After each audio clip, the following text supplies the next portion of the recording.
Does Joe Biden have what it takes to go the distance? His campaign, which has largely been covered, is one step forward and two gaffe-induced step back.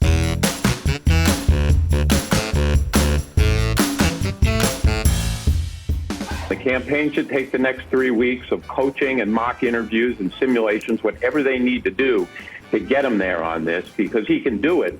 But so far, it hasn't come together, I think, in the way he's going to need to be prime time. You know, the campaign, to some extent, still struggling to figure out how exactly can he break into the conversation, generate headlines, not necessarily just on the issue of the pandemic, but on the campaign overall. Because Democrats privately and publicly starting to wring their hands. And I think the campaign really needs to figure out how to make sure that he is really in a position to discuss what will be the defining issue of this election in a much more compelling way than he's been able to do it to date. I'm just talking about her name, not anybody else in those records. A search for that.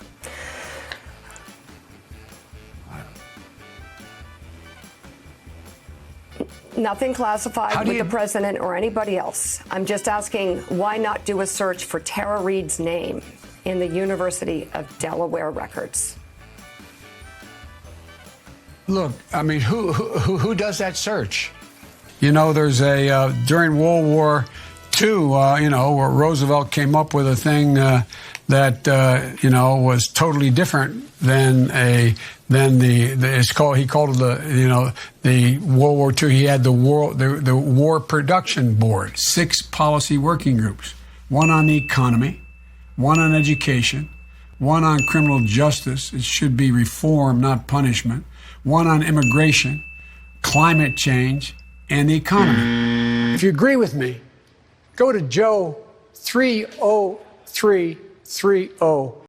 There was a debate here in the United States, and quite frankly, throughout most of the West, as whether a rising China was in the interest of the United States and the wider world. As a young member of the Foreign Relations Committee, I wrote and I said, and I believe then what I believe now, that a rising China is a positive development, not only for China, but for America and the world writ large. My name's Sitza Gofard. I'm a senior at the college, and I'm the vice president of the student body here. Isn't that a bitch? I mean, excuse me. Never make any big gaps.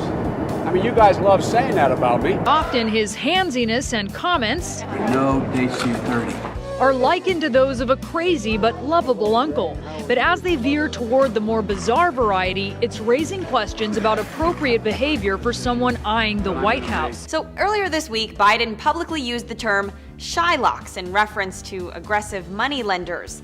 But it's a word considered anti-Semitic, a reference to a ruthless Jewish lender in Shakespeare's Merchant of Venice. Said in the first 100 days, he's going to let the big banks once again write their own rules. Unchain Wall Street. They're going to put you all back in chains. In Delaware, the largest growth in population is Indian Americans moving from India. You cannot go to a 7-Eleven or a Dunkin' Donuts unless you have a slight Indian accent. I'm not joking. I've gotten to know you well enough. You want me to stop because I'm embarrassing you. Every 10 minutes there's a shift in sort of what the strategy is. Again, who gives a It's a large, very identifiable Somali community.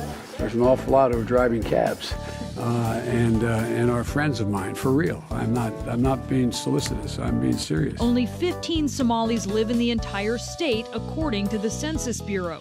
And Wilmington cab drivers told CNN they knew of no Somalis driving taxis. The vice president called the Crown Prince of Abu Dhabi today to clarify remarks he made last week during a forum at Harvard. Our biggest problem is our allies. I said, Jill, if there's ever a problem, just walk out on the balcony here, or walk out, put that double-barrel shotgun, and fire 2 blasts outside the house. All this stuff about how different Barack Obama is, they're just not used to somebody really smart. They're just not used to somebody who's really well educated. They just don't know quite how to handle it.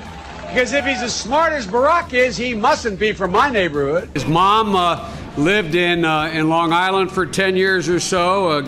God rest her soul. And although your mom's still alive as your dad passed. God bless her soul. A man who will be the next president of the United States, Barack America. It happens to be, as Barack says, a three-letter word, jobs. J-O-B-S, jobs. Now is the time to heed the timeless advice from Teddy Roosevelt.